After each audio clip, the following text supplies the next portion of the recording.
Hey boys and girls, welcome to BenchART. I'm for Classic, and today what we do have in it is Ninja Gaiden Sigma 2, a game developed by Team Ninja and also Koei Tecmo, and it is using their in-house engine, which should be the same as the first game but fully revamped, alright. So this game suffers from the same issues as the first game, so there is no graphical settings for you to choose from. The only thing you can select is the resolution, and through launch properties of Steam, or just the game will just default to the resolution that you are using on the Windows. So what is really happening in here is that I'm running the game at 4K, and since there is no graphical settings, I'm just going to say that I'm running at maximum settings because there is no more settings in here. And it runs absolutely fine, locked at 60 frames per second. This is another thing. The game forces you to have VSync, but even if you disable VSync in game, the frame rate cap of the game it is 60, so no matter what type of monitor you have, your limit will always be 60 frames per second in this game. So this is again and repeating the same thing as says on the first Ninja Gaiden Sigma video. This is a shame because this is a super lazy port to the PC when it comes to preferences, you know, because you can't, there is no PC specific settings in this game. This is just a straight port from the console, and that's really about it. It's kind of stupid. On the other hand, and again, just like the first game, at least everything just works fine. I'm not really sure about keyboard and mouse, but using my Xbox One gamepad, it just works super well. I didn't have any issue. Command prompts are working fine, so everything just works, alright, out of the box. The only issue is, and it's a big issue in my opinion, it's the fact that you don't have a graphical settings menu for you to select your own settings, resolutions, VSyncs, motion blur or not, you know, stuff like that usually that normal PC games do include. Also, the same critics again to the game. I mean, you can't buy this game individually, so if you want to buy this Ninja Gaiden Sigma 2, you need to buy the entire collection, which is the Ninja Gaiden Master Collection, and yeah, that's it. That's exactly that. But now let's talk a little bit about the game, shall we? Ninja Gaiden 2, I mean Ninja Gaiden Sigma 2, it is clearly much more flashy than the first game, and probably that's the reason I do prefer the first game over the second one, because I kind of like traditional experiences. It's not that Ninja Gaiden Sigma it is different. I mean, on its visual presentation, it is clearly much better, and when you perform special attacks and stuff like that, there is much more special effects, which makes it a much more modern game. But I like classic games. When I play Ninja Gaiden Sigma, I have some kind of vibes from Dark Souls and from software games that I do enjoy, while this one, it still retains most of the gameplay of the first game entirely. It is much more flashy and sometimes resembles to me more Devil May Cry than Prince of Persia or From Software games, alright? But still, I do enjoy a lot this game. It's just, it starts to feel a little bit more different than the stuff that I do enjoy, but it is, no matter what, it is excellent. I think this second game, if you did enjoy the first game, you won't be going wrong if you are going to play the second one too. And obviously you will, because if you brought the first game, you also have access to the second game and the third one. And the third game, this is where things starts to fall apart. So, according to Metacritic though, this second game scored less than the first one, so probably people had some kind of same opinion as me. And the third game started to be more of a reasonable game than a good game, you know. Still, again, I do enjoy this second game, but I still do prefer the first game more. At least from what I played, and I bet I played that much.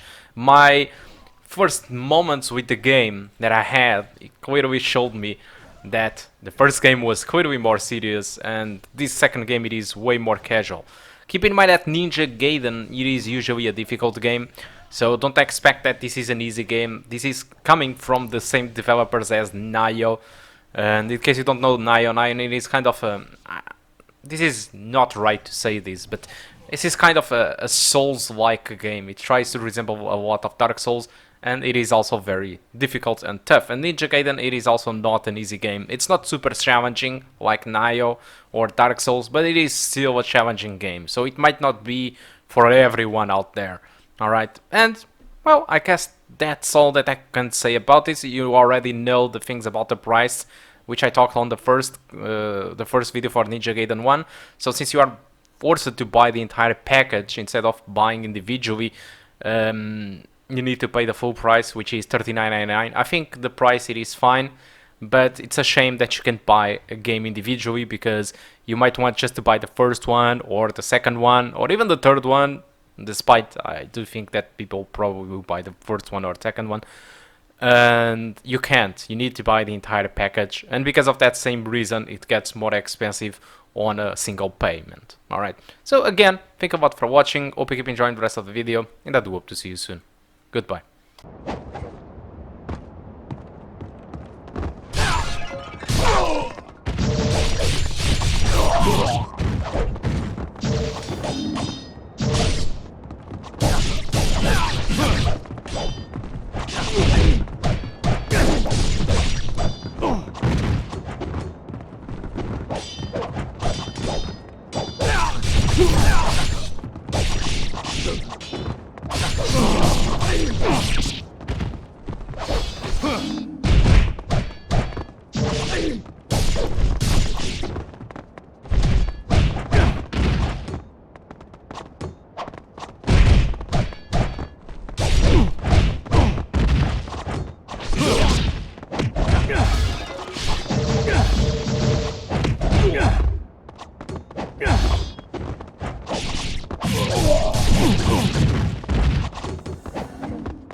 Yeah.